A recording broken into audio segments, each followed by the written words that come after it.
الحمد للہ رب العالمین والصلاة والسلام علی خاتم النبیین وعلی آلہ واصحابہ اجمعین اما بعد فاعوذ باللہ من الشیطان الرجیم بسم اللہ الرحمن الرحیم وَإِذْ آتَيْنَا مُوسَى الْكِتَابَ وَالْفُرْقَانَ لَعَلَّكُمْ تَهْتَدُونَ وَإِذْ قَالَ مُوسَى لِقَوْمِهِ يَا قَوْمِ إِنَّكُمْ ظَلَمْتُمْ أَنفُسَكُمْ بِاتِّخَاذِكُمُ الْعِجْلَ فَتُوبُوا إِلَى بَارِئِكُمْ فَاقْتُلُوا أَنفُسَكُمْ ذَلِكُمْ خَيْرٌ لَكُمْ عِندَ بَارِئِكُمْ فَتَابَ عَلَيْكُمْ إِنَّهُ هُوَ التَّوَّابُ الرَّحِيمُ صدق اللہ العلی العظیم۔ معزز ناظرین، اللہ رب العزت نے قرآن مجید کی ان آیات میں جن کو تلاوت کیا ہے اور جو یہ سلسلہ وار اور بالترتیب قرآن مجید کی تلاوت مختصر تفسیر کے ساتھ جاری ہے، یہ سورۃ البقرہ کی آیت نمبر 53 اور 54 ہے۔ اللہ رب العزت نے اس آیت میں ارشاد فرمایا، جس کا مفہومی ترجمہ ہے وَإِذْ آتَيْنَا مُوسَى الْكِتَابَ وَالْفُرْقَانَ، اور جب ہم نے دی موسیٰ علیہ السلام کو کتاب والفرقان اور فرقان، لعلکم تہتدون، تاکہ تم ہدایت یافتہ ہو جاؤ۔ جس طرح پچھلی آیتوں میں یہ بات گزری کہ جب فرعون سے نجات کے بعد بنی اسرائیل ایک قوم کی حیثیت رکھتے تھے اور ان کے پاس ایسی کوئی چیز نہیں تھی کہ جس سے وہ لکھی ہوئی کہ جس سے وہ ہدایت حاصل کریں۔ اللہ رب العزت نے موسیٰ علیہ السلام، اگرچہ آپ کا وجود مسعود اور حضرت سیدنا ہارون علیہ نبی علیہ السلام آپ موجود تھے ان کے اندر، لیکن ایک کتاب اور ایک قانونی سلسلہ جو تھا، جو کتابی شکل میں ہو، ایسا کوئی چیز موجود نہیں تھی۔ تو اللہ رب العزت نے موسیٰ علیہ السلام سے پھر وعدہ فرمایا، آپ 40 راتوں کے لیے کوہ طور پر گئے تو موسیٰ علیہ السلام کو اللہ رب العزت نے تورات عطا فرمائی۔ ان آیتوں میں اللہ رب العزت نے اسی چیز کا ذکر کیا، وَإِذْ آتَيْنَا مُوسَى الْكِتَابَ وَالْفُرْقَانَ، ہم نے جب دی موسیٰ علیہ السلام کو کتاب والفرقان اور فرقان، لعلکم تہتدون، تاکہ تم ہدایت یافتہ ہو جاؤ۔ اس آیت میں ایک تو یہ ہے لفظ کی کتاب آیا ہے۔ مفسرین کرام رحمہم اللہ تعالی جو ہیں، اکثر مفسرین نے بلکہ جمہور نے لکھا کہ اس آیت میں الکتاب سے مراد تورات ہے، کہ اللہ رب العزت نے موسیٰ علیہ نبی علیہ السلام پر جو کتاب نازل فرمائی وہ کتاب تورات تھی۔ اس کا ذکر ہوا کہ ہم نے موسیٰ علیہ السلام پر تورات نازل فرمائی۔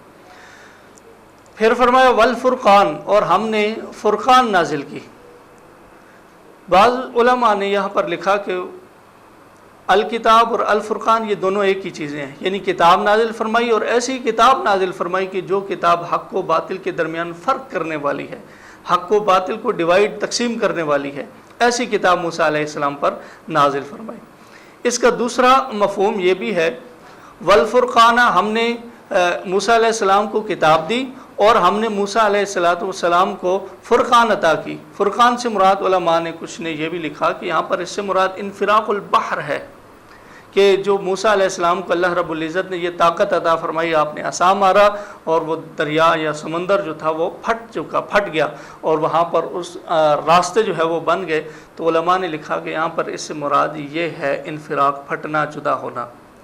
بہرحال جمہور مفسرین کا یہی ہے کہ یہاں پر واو زائدہ ہے، اور الکتاب سے مراد الکتاب تورات اور الفرقان سے مراد ایسی کتاب کہ جو حق و باطل کے درمیان فرق کرنے والی ہے۔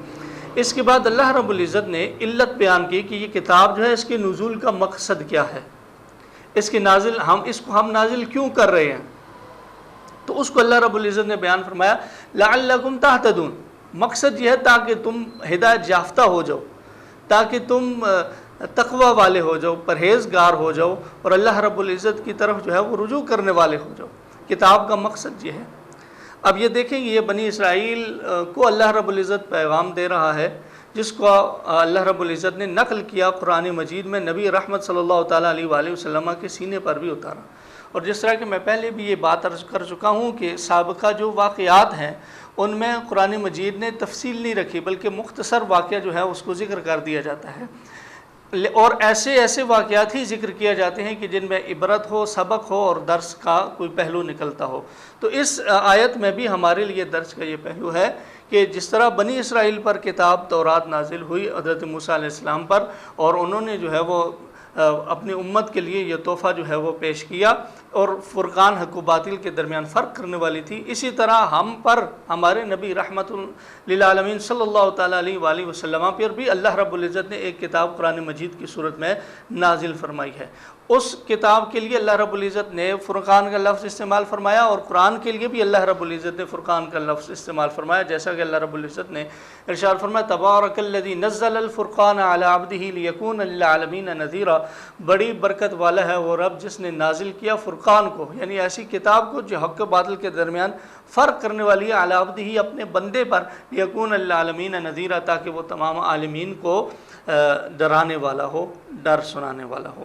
تو ہمیں بھی یہ چاہیے، اس آیت سے ہمیں بھی یہ پتہ چلا کہ ہم بھی اپنی مشکلات کے سلسلے میں، اپنی ناکامیوں کے سلسلے میں، جو ہی ہمیں کوئی مشکل حاصل ہو، مشکل پیش آئے تو اس کے نتیجے میں فوراً ہم کتاب سے رجوع کریں، بلکہ یہ نہیں کہ صرف مشکل کی صورت میں، بلکہ ہر زندگی کے لمحے میں ہم قرآن مجید کے ساتھ رشتہ جو ہے وہ مضبوط کریں۔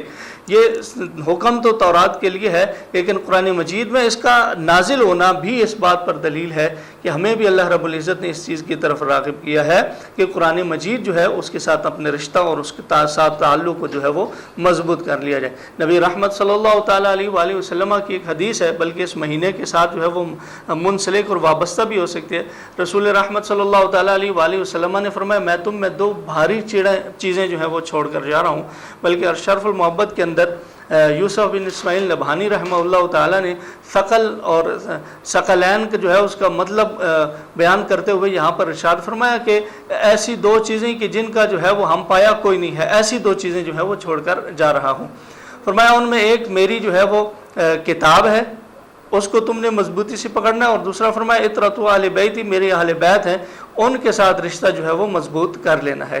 آپ دیکھیں کہ اگر کتاب اللہ کے ساتھ رشتہ مضبوط نہیں ہے تو پھر اس صورت میں جو نبی رحمت صلی اللہ تعالیٰ علیہ وآلہ وسلم کا پیغام ہے، اللہ رب العزت کی جو دی ہوئی ہدایت ہے، اس سے گویا کہ منہ موڑنا ہے، اور یہ سب سے ناقص اور نقصان دہ عمل ہے۔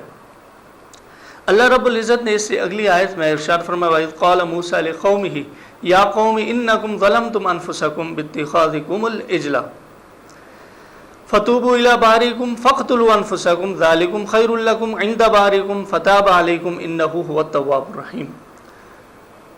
اور جب کہا موسیٰ نے اپنے قوم سے، اے قوم انکم ظلمتم انفسکم، بے شک تم نے اپنی جانوں پر ظلم کیا، باتخاذکم العجل، بچڑے کو معبود بنانے کی وجہ سے، فتوبوا الی بارئکم، اب تم توبہ کرو، اب تم رجوع کرو اپنے پیدا کرنے والے کی طرف، فاقتلوا انفسکم، اپنی جانوں کو قتل کرو، ذالکم خیر لکم عند بارئکم، یہ تمہارے لیے بہتر ہے تمہارے پیدا کرنے والے کے نزدیک، فتاب علیکم، بس انہوں نے اپنے رب کی طرف توبہ کی اور اس کی طرف رجوع کیا، انہ هو التواب الرحیم، بے شک وہی توبہ کو زیادہ قبول کرنے والا اور رحم فرمانے والا ہے۔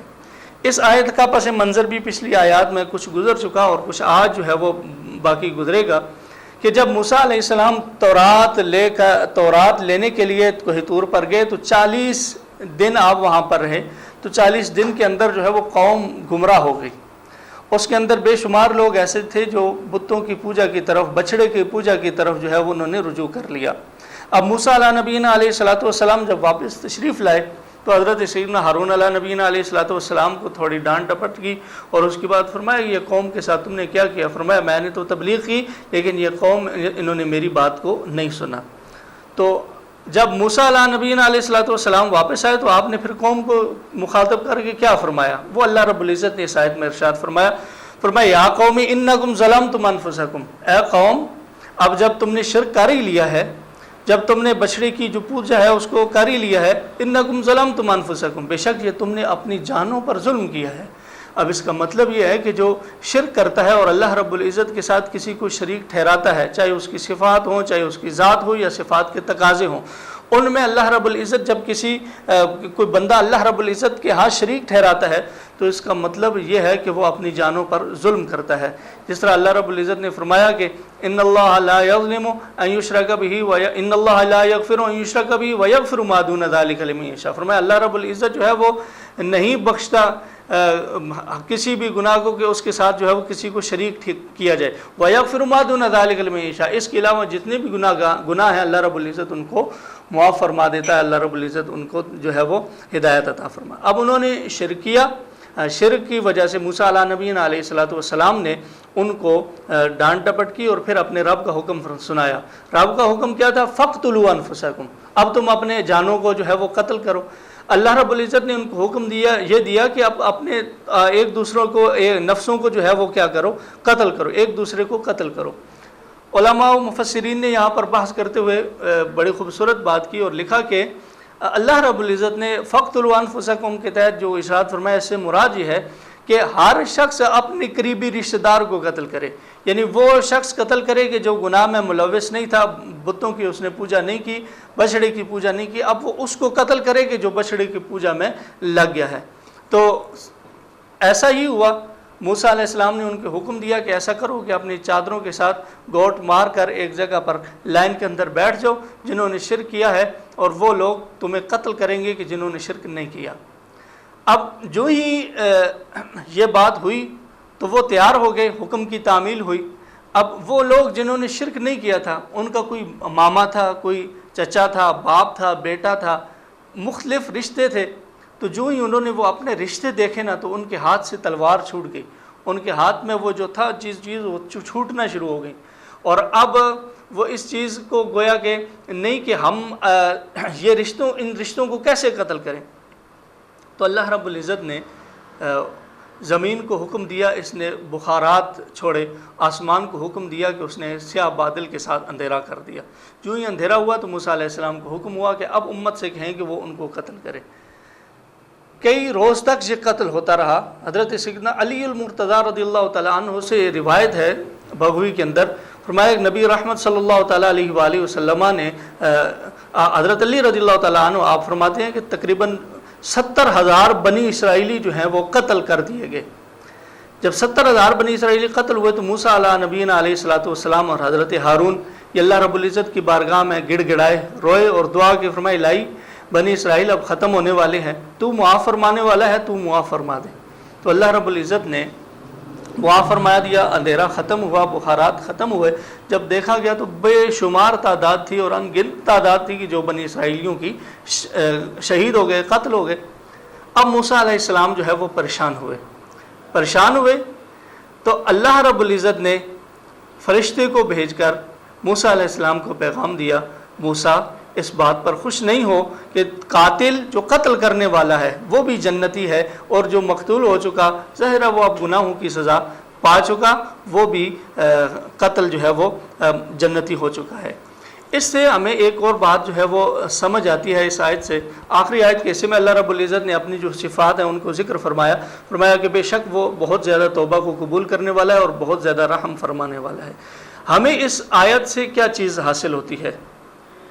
ایک تو یہ کہ بڑے سے بڑا گناہ بھی ہے اس کی توبہ اللہ رب العزت کے ہاں ہے. جب تک اس دنیا میں موجود ہے اس وقت تک اللہ رب العزت کی بارگاہ میں حاضر ہو سکتا ہے, اپنے گناہوں سے تائب ہو سکتا ہے. دوسرا یہ کہ گناہوں پر تانہ زنی کرنا جو ہے یہ ممنوع ہے. کسی کو گناہوں پر تانہ زنی نہیں کرنی چاہیے. ہاں اسے یہ ہے کہ بار بار توبہ کی طرف جو ہے وہ بلانا چاہیے کہ اللہ رب العزت کی بارگاہ میں آ جاؤ, توبہ کر لو, اللہ رب العزت کی بارگاہ میں آ جاؤ, رجوع کر لو. یقین مانیں کہ اگر آپ اللہ رب العزت کی طرف ایک قدم بڑھائیں گے تو اس کی رحمت جو ہے وہ کئی قدم جو ہے وہ بڑھا کر آپ کی طرف آئے گی. اور یہ کیا ہی عظیم بات ہے کہ اللہ رب العزت کی رحمت بندے کی طرف آنا شروع ہو جائے. اس آیت کے آخری حصے میں بڑی خوبصورت بات ہے کہ بے شک وہ توبہ کو قبول کرنے والا ہے اور رحم جو ہے وہ اپنی مخلوق پر فرمانے والا ہے. ہمیں ان آیات سے یہ درس ملتا ہے, یہ سبق ملتا ہے.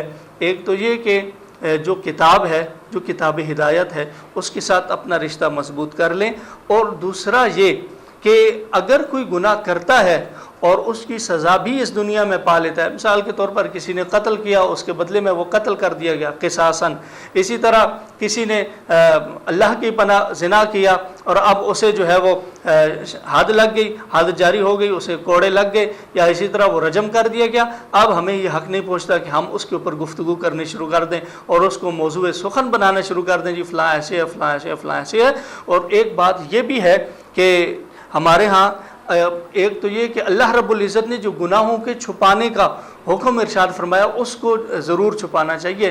آج ہمارے ہاں بہت ساری جہاں پر غلاظتیں اور گندگیاں اکٹھی ہوئی ہیں، وہاں ان پر ایک یہ بھی چیز کہ نام نہاد جو ہے وہ عجیب و غریب قسم کے لوگ ذرا سا چھوٹا سا وہ کیمرہ لیں گے اور ایسے ایسے لوگوں کو جو ہے وہ سوال پوچھیں گے، اور ایسی ایسی عجیب، ممکن ہے ان کا میاں بیوی والا رشتہ ہوگا یا شاید بہن بھائی والا رشتہ ہوگا، ان سے ایسے ایسے سوال پوچھوا کر ان کو سر عام بازار میں ننگا کریں گے، کیمرے کے سامنے جو ہے وہ ننگا کرنے کی کوشش کی جائے گی۔ حالانکہ یہ میرے رب کا اور اس کا معاملہ ہے۔ ہاں جہاں پر مسئلہ ہو کہ وہ پھنس چکے ہیں اور اب انہوں نے گناہ کر لیا اور اس کے اوپر گواہ بھی موجود ہیں، ہاں اب یہ ہے کہ اسلامی حدود ان کے اوپر جاری ہوں گی، ورنہ یہ ہے کہ ہر بندہ ہی یہ اس چیز میں لگ جائے کہ میں ہی جج ہوں اور میں ہی اپنے طور پر فیصلے کرنے والا ہوں، فلاں یہ ہے تو فلاں وہ ہے۔ اس صورت میں قوم کے اندر بگاڑ ہی پیدا ہوگا، درستگی پیدا نہیں ہوگی اور قوم ہدایت کی طرف مائل نہیں ہوگی۔ اللہ رب العزت سے یہ دعا ہے، اللہ رب العزت ہمیں جو قرآن مجید کی تعلیمات ہیں ان پر صحیح طریقے سے صحیح معنوں میں عمل کی توفیق عطا فرمائے، اور جو اللہ رب العزت نے توبہ کی حدود و قیود مقرر کی ہیں ان حدود و قیود کے ساتھ اللہ رب العزت ہمیں توبہ کی توفیق عطا فرمائے۔ وما توفیقی الا باللہ رب العالمین۔